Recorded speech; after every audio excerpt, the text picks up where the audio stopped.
Hallelujah, praise God. आइए आज के मनन के लिए हम आएंगे नए नियम में। लूका रचित सुसमाचार उसका 13 अध्याय 10 से 17। लूका रचित सुसमाचार उसका 13वां अध्याय वचन 10 से 17 और मत्ती रचित सुसमाचार 12 अध्याय 5 से 18। लूका रचित सुसमाचार 13 अध्याय 10 से 17 मैं रिक्वेस्ट करूँगी मिसेस डेजी मैथ्यू से कि कृपया आगे आए, उससे पढ़ने में हमारी मदद करें। लूका रचित सुसमाचार 13 अध्याय 10 से 17, लूक 13:10 to 17।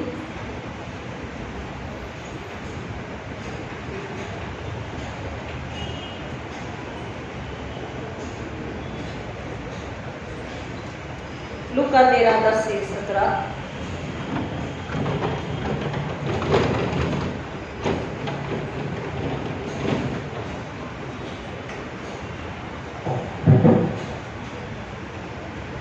आइए हम कलाम से पढ़ेंगे लूका 13 10 से लेकर 17 तक। सबत के दिन वो एक आराधनालय में उपदेश कर रहा था और देखो एक स्त्री थी जिसे 18 वर्ष से एक घुटन करने वाली दुष्ट आत्मा लगी थी और वो उल्टी हो गई थी और किसी रीति से सीधी नहीं हो सकती थी। यीशु ने उसे देखकर बुलाया और कहा, ये नारी तू अपनी दुर्बलता से छूट गई। तब उसने उस पर हाथ रखे और वो तुरंत सीधी हो गई और परमेश्वर की बड़ाई करने लगी, इसलिए कि यीशु ने सबके लिए उसे अच्छा किया था। आराधनालय का सरदार रिसिया कर लोगों से कहने लगा, 6 दिन है जिनमें काम करना चाहिए, तो उन ही दिनों में आकर चंगे हो, परंतु सबत के दिन में नहीं। यह सुनकर प्रभु ने उत्तर देकर कहा, हे कपटियों, क्या सबत के दिन तुम में से हर एक अपने बैल या गधे को थान से खोलकर पानी पिलाने नहीं ले जाता? और क्या उचित न था कि ये स्त्री जो अब्राहम की बेटी है, जिसे शैतान ने 18 वर्ष से बांध रखा था, सबत के दिन इस बंधन से छुड़ाई जाती?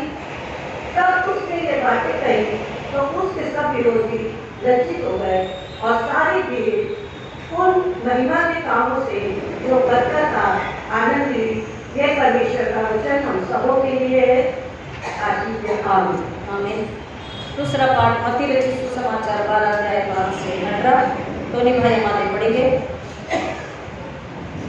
मत्ती रचित सुसमाचार 12 अध्याय वचन 5 से 14 पढ़िए, 5 से 18। 5 से 14 है ना।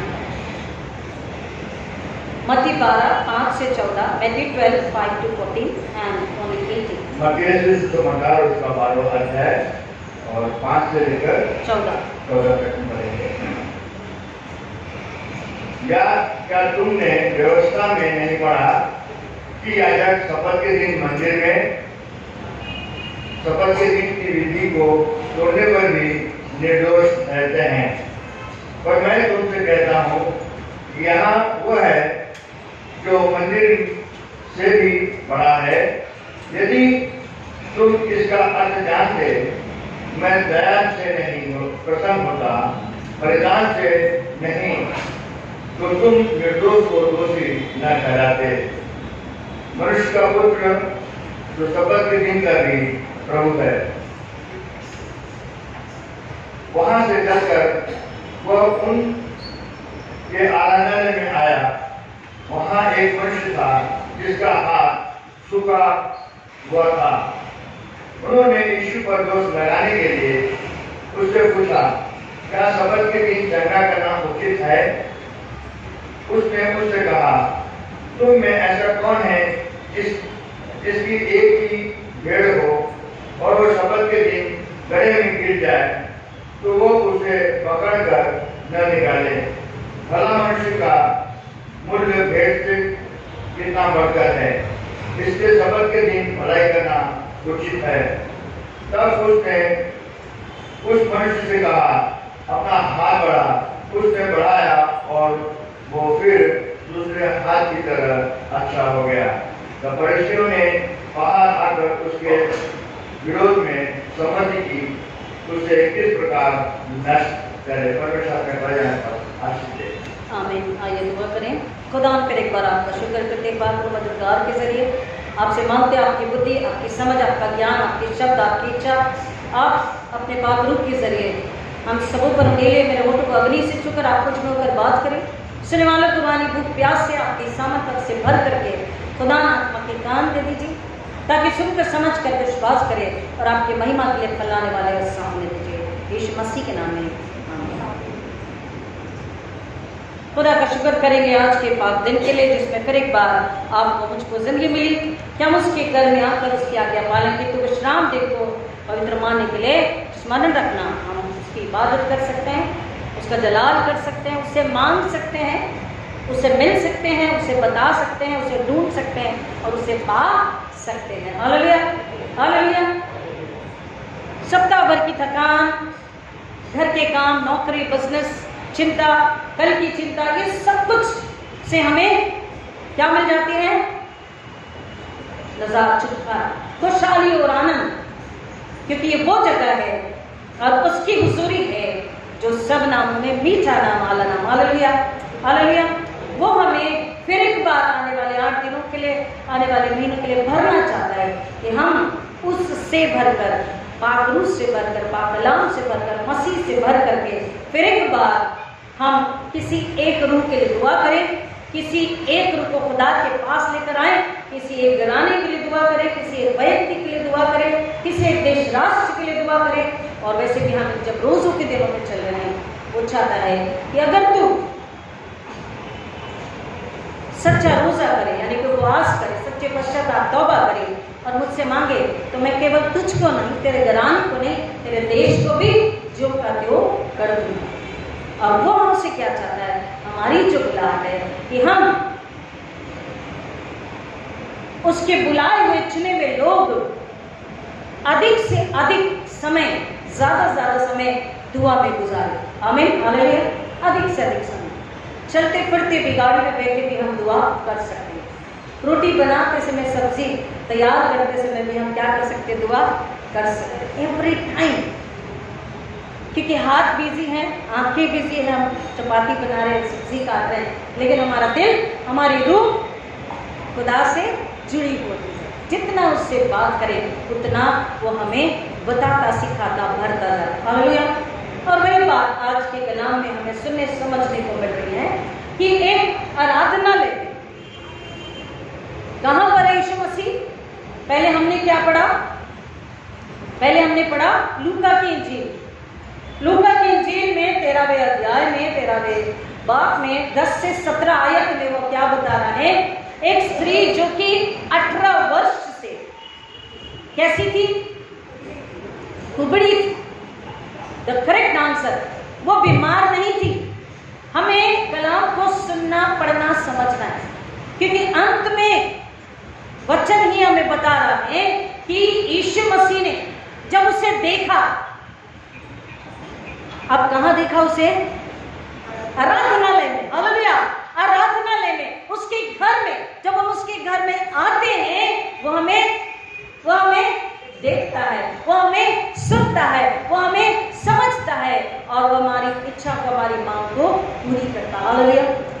उससे यीशु ने देखा और उसे देखकर कहता है उसे अपने पास बुलाया। हालेलुया। देखो, अब उसने आवाज भी नहीं लगाई, उसने चिल्लाया भी नहीं, कुछ नहीं, लेकिन हमारी रूह को, हमारे दिलों को जानने वाला बाप है और उससे खुश होने वाला बाप है, क्योंकि हम रूह के आत्मा के लोग हैं, वो आत्मा है, हम आत्मा के लोग हैं। जब हम आत्मा में उससे बात करते हैं, उससे मांगते हैं, वो सुनता है। 18 साल से वो बंधन में थी।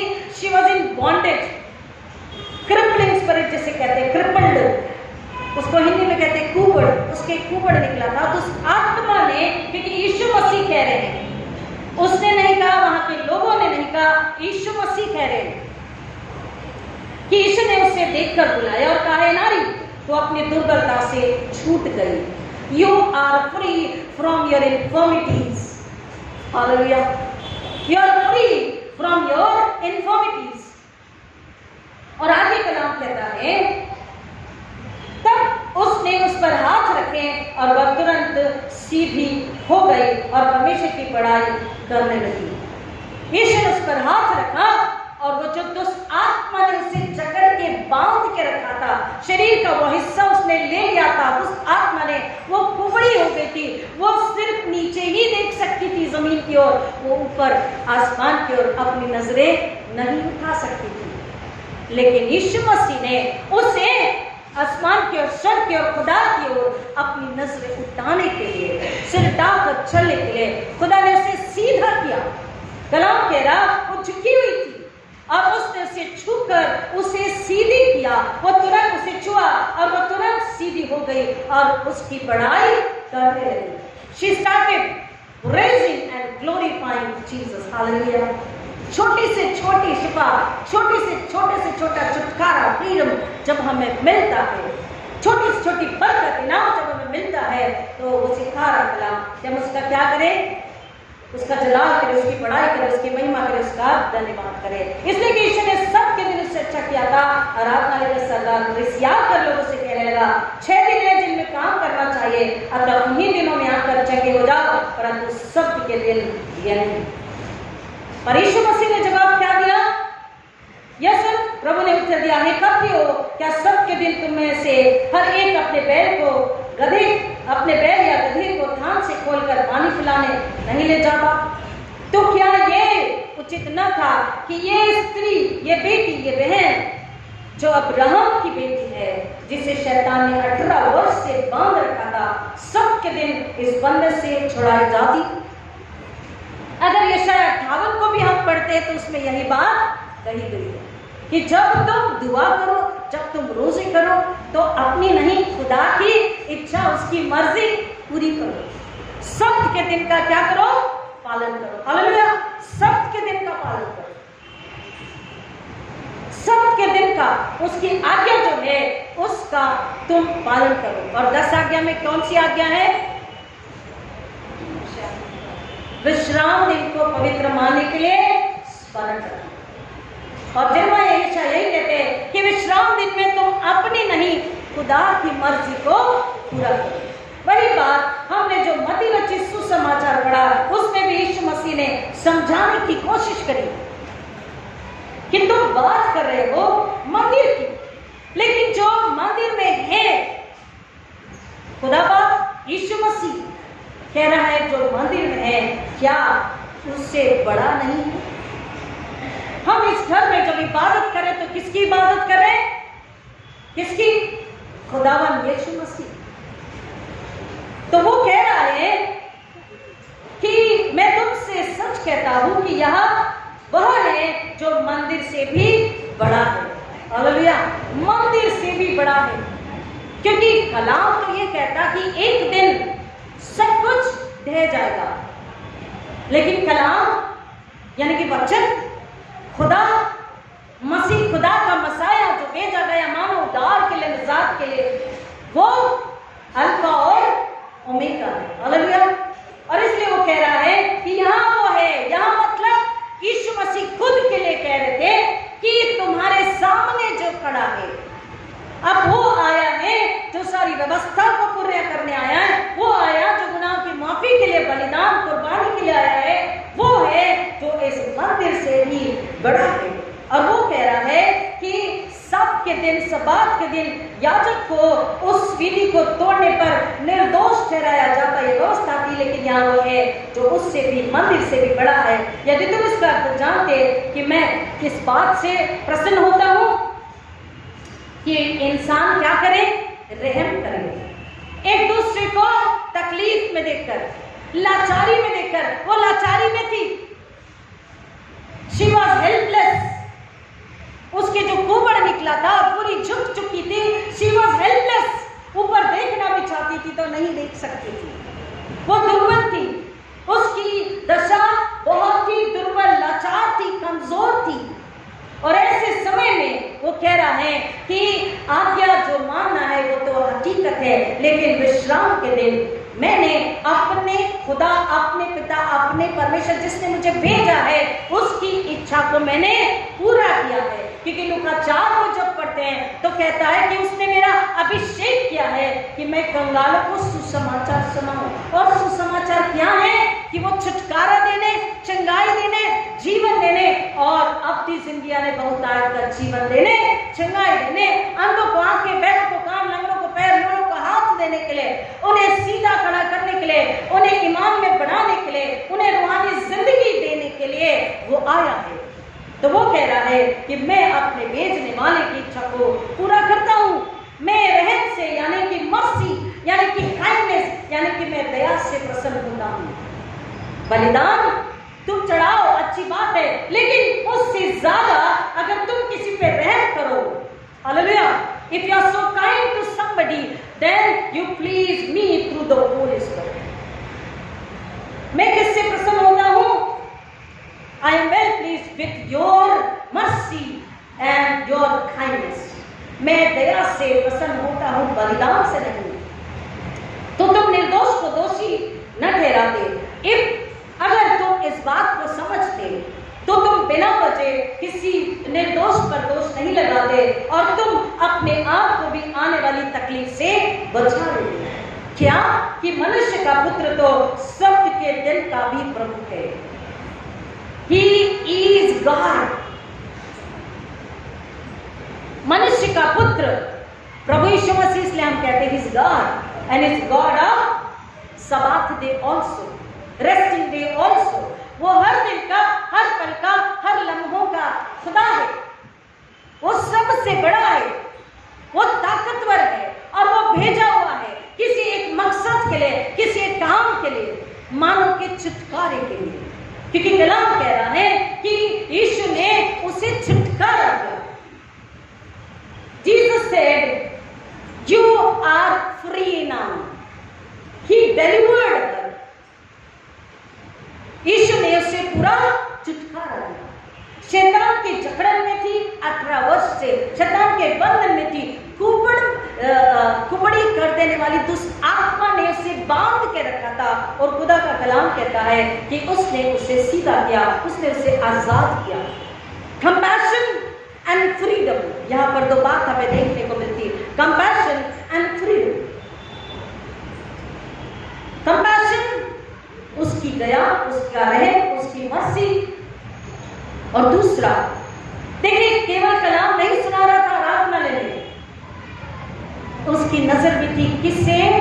मेरे स्पर्श की आज जरूरत है। हालेलुया। किससे? छुटकारे की जरूरत है आज मेरे जरिए, क्योंकि खुदा ने मुझे भेजा है और किसी में वो ताकत नहीं, और कोई भेजा हुआ नहीं है, मैं हूं। खुदा की इच्छा मुझे पूरी करनी है, क्योंकि शैतान ने बांध के रखा, शैतान के बंधनों को तोड़ना है और खुदा ने, मेरे पिता ने मुझे भेजा है। उसने उस आराधनालय में इबादत करते समय नजर की और उसे बुलाकर, उसे छूकर, उसे रिलीज किया, उसे आजाद किया, उसे डिलीवर किया। कलाम खुदा का ये बताता है कि उसने, हम जो जमात है, हम जो चर्च है, हम जो कलीसिया है, उसके उस प्लान में हम उसके सहकर्मी हैं। Hallelujah, hallelujah. Are you getting me? We are the co-workers in His plan, which plan of salvation? उसकी नजात के उस प्लान में हम सब क्या है? सहकर्मी हैं। पाक रूह के जरिए वचन, इबादत, रोजे, दुआ, उसके साथ करीबी नजदीकी, पूरा ईमान, विश्वास, strong faith in Jesus and the helper Holy Spirit guides us, helps us। Hallelujah. वो कह रहा है आप और मैं उसकी उस योजना में, साल्वेशन, उद्धार की योजना में मैं और आप को वर्क करते हैं। वो कह रहा है कि तुम इस बात को समझो और औरों को समझाओ कि केवल ये जो कस्टम बनाए गए हैं, there were some customs. Jews ने कुछ कस्टम बनाए थे, रोम में कुछ कस्टम थे, लेकिन उसी कस्टम में जब मिस्र से, यूरोप से, ग्रीस से लोग जब वहां आते तो कहते ये कैसा कस्टम है? क्योंकि और पौलुस ने भी कुछ पत्रियां लिखी है, करिन्थ को पत्री लिखी है, इफिसियंस को लिखी है, गलातिया को लिखी है, जितनी पत्रियां उसने लिखी है वो पर्टिकुलरली एक कलीसिया को लिखा है। हमें ध्यान से पढ़ना है और उसको समझना है। जैसे उस दिन प्रेयर मीटिंग में कोई वचन बता रहा था कि वचन को सुनने में धीमा, तो मैंने दुआ करी बाद में कि याकूब की पत्री में वचन सुनने में धीमा का मतलब है एक ही वचन। कितना? कितना? एक ही वचन, एक के बाद वो पूरा पैसेज के बाद पूरा चैप्टर। जब तक हम समझ ना ले, हम उसे पढ़ते रहे, सुनते रहे, समझते रहे, पढ़ते रहे, मेडिटेट करते रहे, और हमें मस्त सुंदर मौका मिला है रोज उठा के हम उसके साथ उसकी करीबी में पाक रूह के जरिए बोले, खुदा ये वचन को समझने के लिए हमारी तू पाक रूह के जरिए मदद कर, उस वचन में घुसने के लिए तू हमारी मदद कर। वो कह रहा है कि तुम्हारे जानवर, भेड़ हो, बकरी हो, गधा हो, बैल हो, अगर उसे पानी पिलाना है तो क्या तुम उसे लेकर नहीं जाओगे पानी पिलाने के लिए? तो ये तो इब्राहिम की बेटी है, क्या इसको छुड़ाना ये ज्यादा उचित नहीं है? इसको इसका हक देना और मैं अपनी जिम्मेदारी को पूरा करना क्या मेरा फर्ज नहीं? क्योंकि पिता ने मुझे भेजा है। और मत्ती 12:12 में कह रहा है, भला मनुष्य का मूल्य भेड़ से कितना बढ़कर है, इसलिए सबके दिन भलाई करना उचित है। तुम्हारे कस्टम्स को मैं नहीं मानता, व्यवस्था को पूरा करने तो मैं ही आया हूं, और तुम्हारा ये जो कस्टम है कि तुम सबात के दिन कोई काम नहीं करना, एक्चुअली काम नहीं करने का मतलब है खुदा से रूबरू होना, हालेलुया, खुदा से सहमति करना, वचन, प्रार्थना, गीत, आराधना, इबादत में, हम तो सिताइश में, उसकी बड़ाई में, उससे बात करने में, उसको सुनने में मशगूल रहना। वो दिन आराम का मतलब है अपने काम, अपने बिजनेस, अपनी नौकरी, इन सब से हट करके, क्योंकि गधे बैल को भी अगर खेत में लेकर जाएंगे तो एक को तो जाना ही पड़ेगा उसके साथ में। तो इसलिए कह रहा है सबको उस दिन आराम और तुम्हें आराम, ऐसा कि शारीरिक तुम्हें परिश्रम नहीं करना है, लेकिन तुम्हारी रूह को परिश्रम करना है, तुम्हारी रूह को भरना है, तुम्हारी आत्मा को तुम्हें खुदा के साथ संगति करने देना, हालेलुया। जब वो रूह खुदा के साथ संगति करेगी तो वो खुदा को सुनेगी, समझेगी, जानेगी और उससे और मोहब्बत करेगी और उसको और पाने की लालसा में और भूख और प्यास में और उसकी करीबी में बढ़ती जाएगी, और वो अपनी कुव्वत से, अपनी समझ से, अपने आप से उस रूह को और बढ़ता जाएगा। तब उसने उस मनुष्य से कहा, अपना हाथ बढ़ा, उसने बढ़ाया, अब वह फिर एक दूसरे, और फिर वह दूसरे हाथ की तरह अच्छा हो गया। तो उदाहरण है, इस बात के दिन यीशु ने एक बीमार एक स्त्री को जो बंधन में थी, कुबड़ निकला हुआ था, दूसरा जिसका हाथ सूख गया था, उस हाथ को ठीक गया और ठीक किया, और वो हाथ पहला जो दूसरा हाथ अच्छा था उसकी तरह कह रहा हो गया। तब फरीसी ने बाहर जाकर उसके विरोध में सहमति की कि उसे किस प्रकार नष्ट करे। लेकिन 18 वचन देखो, उसी का 18 आयत देखो, वह मेरा सेवक है जिसे मैंने चुना है, मेरा प्रिय जिससे मेरा मन प्रसन्न है, मैं अपना आत्मा उस पर डालूंगा और अन्य जातियों को न्याय का समाचार देगा। What Jesus is saying, I am well pleased with the kindness, mercy and justice. मैं तुम्हारे कस्टम से नहीं, मैं किससे खुश होता हूं कि तुम प्रेम करो, दया करो, मदद करो, लोगों को सुसमाचार दो, लोगों को छुड़ाओ, लोगों को बचाओ। कस्टम, ये कई बार मीटिंगों में, कॉन्फ्रेंसेस में, कलीसियाओं में सवाल भी होता है कि पौलुस ने ये जो बात कही कि महिला सभा में बात ना करे, women should not speak in the congregation and women should cover her head, अपने सिर को वो ढांके। पौलुस ने ये बात कही। इस पत्री को, द लेटर टू करंथियंस, करंथ में जब सुसमाचार फैलाया गया तो सबसे पहले उनमें ये बात आई, क्वेश्चन आया कि क्या पुनरुत्थान सच में हुआ है? पुनरुत्थान पर बात चलने लगी, क्या यीशु सच में मृतकों में से जी उठा? क्योंकि विरोध और विरोधी आत्मा, मसीह विरोधी, हमें इस बात को समझना। यहां पर भी हमने देखा यीशु मसीह ने उस स्त्री को उस शैतान के बंधन से छुड़ाया। मसीह विरोधी एक ही विरोधी है, बाइबल के अनुसार हमारा कोई शत्रु नहीं, कोई विरोधी नहीं। इसका विरोधी कौन है? एक ही है, शैतान, डेविल। और दो लोगों ने सवाल को डाल रहा कि क्या सच में पुनरुत्थान हुआ?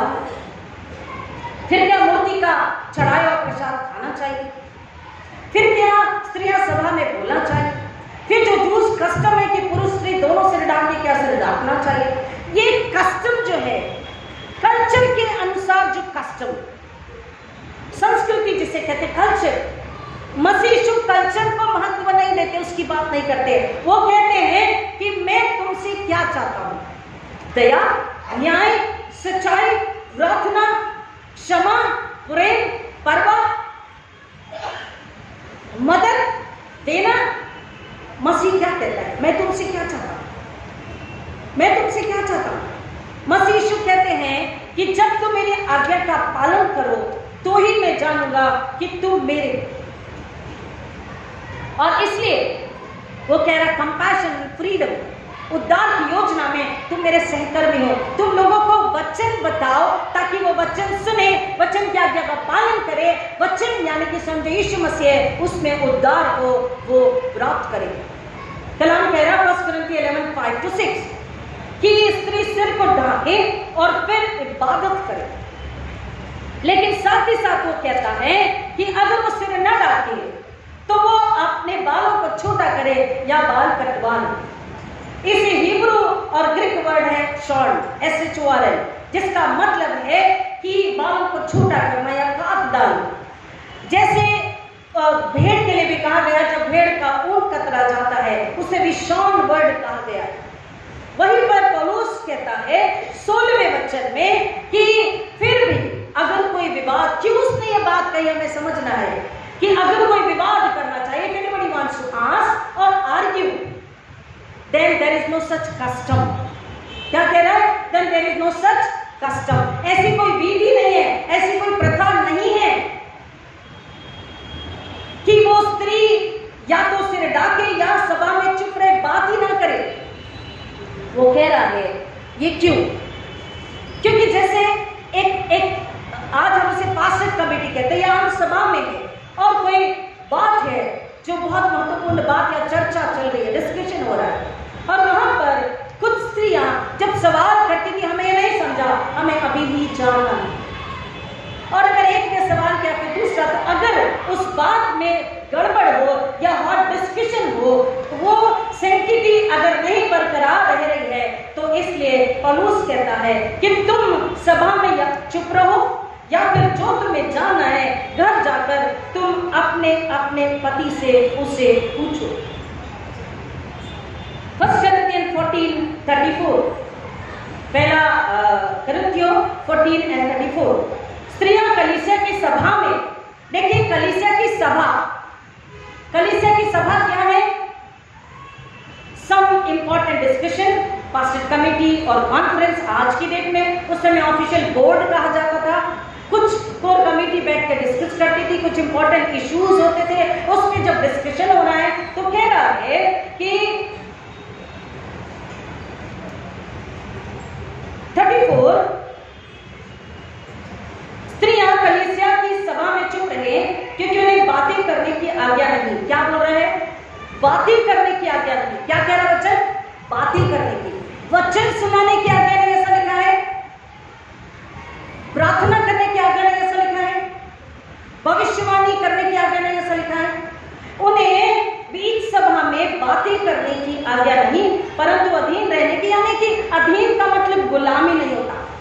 अधीन का मतलब गुलामी नहीं। एफिसियों 5 में जब पति पत्नी को आज्ञा दे रहा है कि पत्नियां पति के अधीन, अधीन का मतलब गुलामी नहीं है।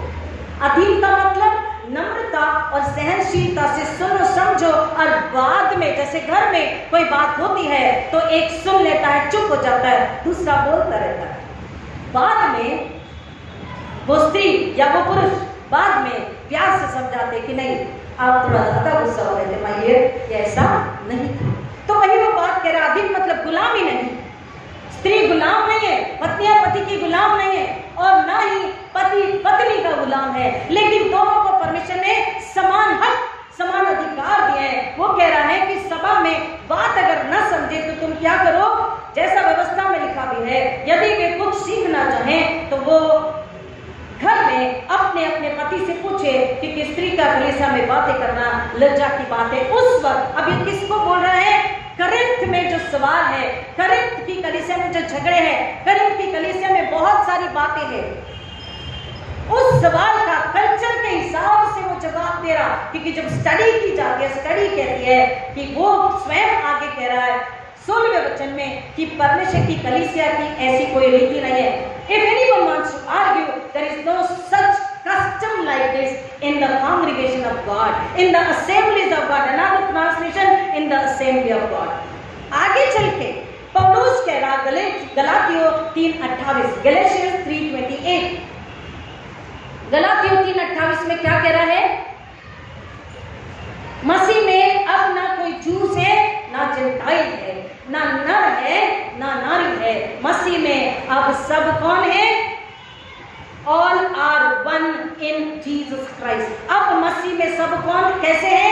एक है। There is no neither male nor female. All are one in Christ. क्योंकि तुम सब मसीह यीशु में एक हो। क्योंकि वहां पर यही बात थी कि पुरुष का स्थान ऊंचा है, स्त्री का स्थान नीचा है। यहाँ पर श्रेष्ठ और निम्नता की बात बहुत ज्यादा करेंट में चल रही थी। इसलिए पौलुस उस बात को खत्म करना चाहता है, उन्हें समझाना चाहता है। कल्चर है, परमेश्वर आत्मा को परखता है। पहला शमूएल 16:7 फर्स्ट शमूएल 16:7 कहता है कि तुम मनुष्य बाहरी रूप को देखते हो, लेकिन मैं परमेश्वर मन को देखने, जांचने और परखने वाला परमेश्वर। You look upon the outward appearance, but I see the heart. First शमूएल 16:7 क्या बोल रहा है? मैं मन को जांचने, मन को देखने वाला परमेश्वर हूं। मन की नम्रता और आज्ञाकारिता से मैं प्रसन्न होता हूँ। 3:28 में न कोई जूस, न कोई जेंटाइल, न कोई नर न नारी, पर मसीह में अब सब एक है। अब वही पौलुस कह रहा है रोमन 16 में, रोमन 16, रोमियो की पत्री 16:1-2 फीमेल जो कीकिया की कलीसिया की सेविका है। Female was the female priest in the congregation. कीकिया की कलीसिया की सेविका है कह रहा है, और वो कह रहा है कि तुम क्या करो? मसीह में जैसा तुमसे बन पड़ता है उससे पहले तो कह रहा तुम ग्रहण करो, एंड देन जैसा तुमसे बन पड़े उसकी मदद करो। She is the servant of God's congregation, and जैसा तुमसे बन पड़ता है हेल्प हर। वाई? क्योंकि उसने भी मेरी सेवा में, पौलुस कह रहा है, फीमेल ने मेरी सेवा में मेरी मदद करी, तो तुम भी क्या करो? जैसा तुमसे बन पड़े, there is no force, but तुम उसकी मदद करो। जिस बात में भी तुम्हें प्रयोजन है तुम उसकी फर्स्ट कह रहा उसे ग्रहण करो, एक्सेप्ट कर, एंड उसकी मदद करो। और वहीं पर वो आगे कह रहा 3 वचन में, प्रिस्का अक्विला भी क्या कर रही थी? सेवा कर रही थी, और वो कह रहा है उनके साथ भी तुम विलाय का व्यवहार करो और वो तुम्हारे साथ सेवा में बनी रहे। वहीं पर पौलुस कहता है एक्ट्स 2:16-18 जोएल नबी को दोहराता है। हालेलुया। एक्ट्स ऑफ अपोस्टल्स में, प्रेरितों के काम में 2nd chapter 16-18 में योएल नबी को दोहरा रहा है कि अंत के दिनों में मैं अपना पवित्र आत्मा बेटे और बेटियों पर उंडेलूंगा। नॉट ओनली पुरुष, नॉट ओनली बेटे, but upon each and everyone. और इसलिए अब जब बाइबल को ठीक से पढ़ के ट्रांसलेशन को जब समझ गए हैं तो सारी दुनिया में फीमेल बिशप है, डीएस है, पास्टर्स है और प्रचारक है। कैथोलिक चर्च में भी अब महिलाओं को सामने आकर लेक्शनरी, जैसा अभी बुआ ने पढ़ा, लेक्शनरी पढ़ने के लिए, दुआ करने के लिए, अब सुसमाचार प्रचार सुनाने के लिए। और वो इतना ही नहीं, वो कहते हैं, मुझसे भी उन्होंने कहा कि रिवाइवल मीटिंग जैसे आप क्या होती हमारे यहाँ भी होनी चाहिए। जैसे हम लोग यूथ सेमिनार, महिलाओं का सेमिनार, WC सेमिनार लेते हैं, फैमिली सेमिनार, वो कहते हैं अब हम भी हमारी कलीसिया में चाहते हैं, और उन्हें वो शुरू हो चुका है। क्योंकि बाइबल को समझ चुके हैं कि परमेश्वर का वचन क्या कहता, यीशु मसीह जो जगत का उद्धार करता है, पूरे दुनिया का जो निजात देने वाला है, वो क्या चाहता है? वो चाहता है, उसने आज्ञा दी है सबसे पहले कि तुम निरंतर प्रार्थना में लगे रहो। Continuous pray and pray. क्योंकि प्रार्थना जब तुम करोगे तो तुम्हारी बुद्धि को वो स्पष्ट करेगा, जो तुम्हारी आत्मा की बुद्धि है, समझ है, उसको खोलेगा। वो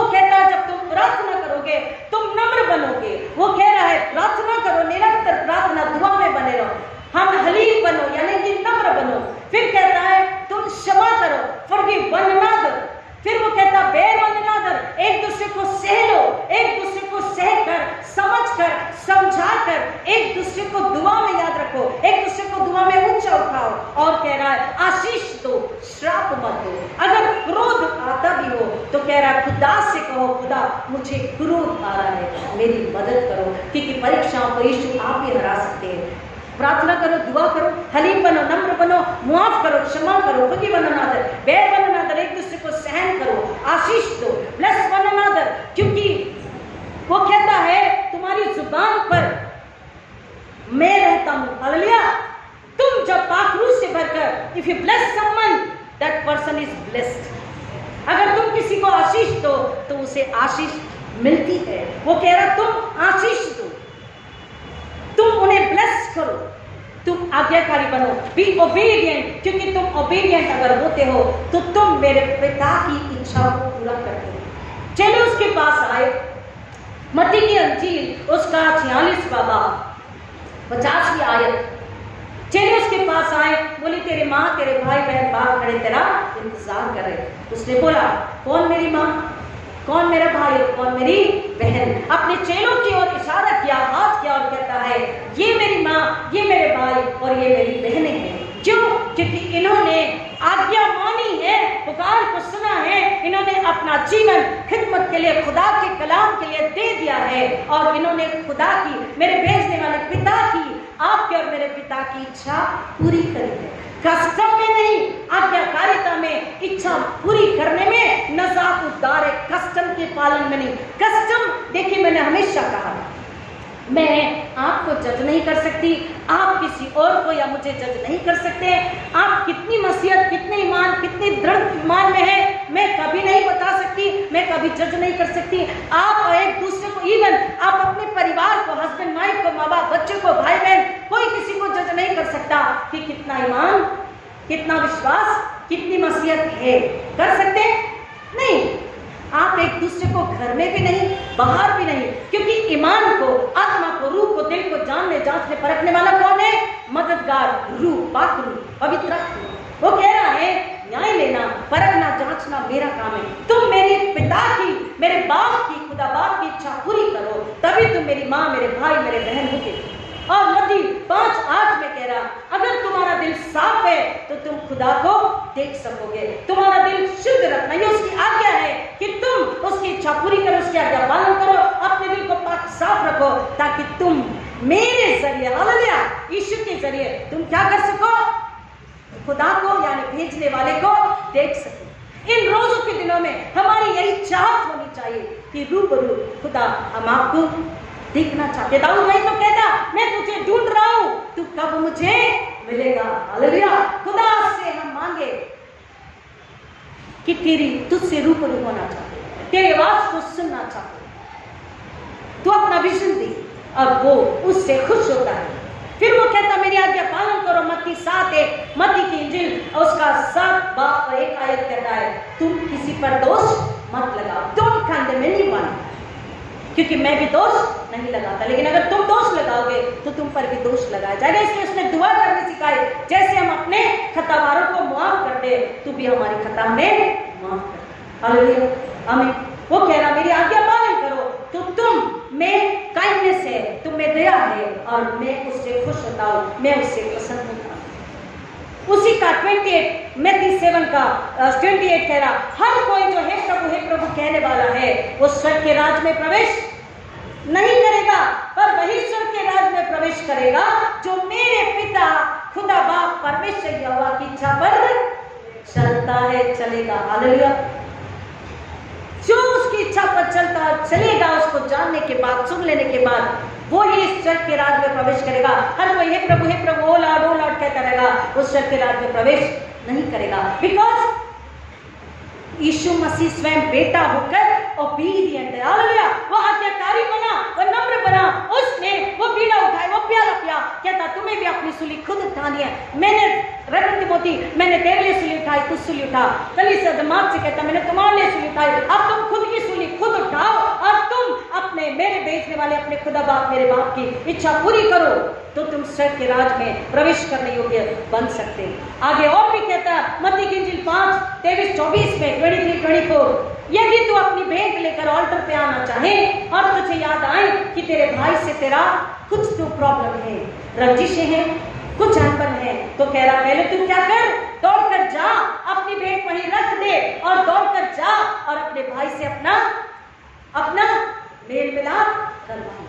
भाई से मेल मिलाप का मतलब है खुदा से फिर एक बार रिकंसाइल हो जाना, उससे फिर एक बार पाकरू मददगार के जरिए। मैं और आप कुछ नहीं कर सकते, हम क्या बोले, आपकी मददगार जो है खुदा, उसकी मदद के जरिए आप हमारी अगुवाई कीजिए, आप हमारी मदद कीजिए। और पाकरू तुरंत हम पर अधिकार कब्जा ले लेता है, हक हमें देना है, पाकरू मददगार हो, वो हम पे कब्जा लेता है और वो हमारी मदद करता है। कह रहा है अगर तू चाहता है कि तेरे शुक्राना, तेरे हदिया, तेरे ऑफरिंग, व्हाटएवर जो तू ईमान से खुदा के पास लाया वो खुदा कबूल करे, तो अगर तुझे याद आता है कि तेरे भाई के साथ कोई भी रंजिश, कोई भी छोटी सी भी प्रॉब्लम है, तो उससे वहीं रख और दौड़ कर जा, अपने भाई से गले मिल, उसको माफ कर, उससे माफी ले, एक दूसरे से मिल करके रिकंसाइल हो करके मेल मिलाप के बाद तू आ जा। तेरी भेंट तो यही रखी है, लेकिन जब तू मिल लिया तभी मैंने तुझे हालेलुया ग्रहण कबूल कर लिया। हालेलुया।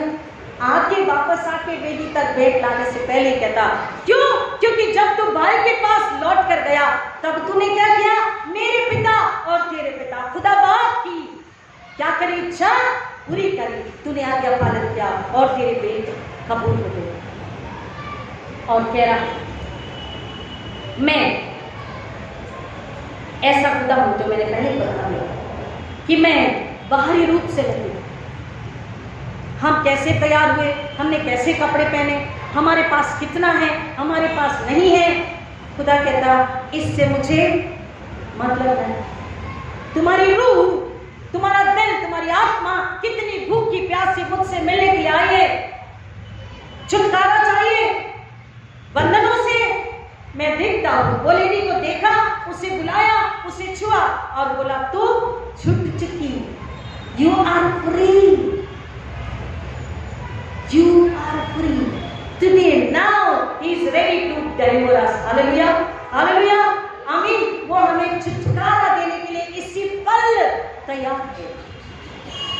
वो हमारे दिल को, हमारी आत्मा, हमारी रूह को देखता है, हम क्या चाहते हैं, और जब हम उसके पास आते हैं वो कहता है कि मैं तुझे छूने के लिए, मैं तुझे छुटकारा देने के लिए, तुझे चंगाई देने के लिए, तुझे कबूल करने के लिए, तुझे भर देने के लिए, स्वर्ग से, पाखरू से, उसकी समझ से, word of knowledge, power from the Holi spirit, fire of the Holi spirit, anointing of the Holi spirit, मैं सब कुछ जो तू मांग आज मैं तुझे देने के लिए, भरने के लिए तैयार। प्रियो, मैंने आपसे कहा रोटी खा के भी आप रोजा कर सकते हैं, बिना रोटी खाए भी आप रोजा कर सकते हैं। रोजों में कह रहा तू अपने कमरे में जा, मुझसे मिल, मुझसे बात कर और मैं तुझे सुनूंगा, मैं तुझे समझूंगा, मैं तुझे ढूंढूंगा, मैं तुझे बात करूंगा और मैं तुझे भर दूंगा।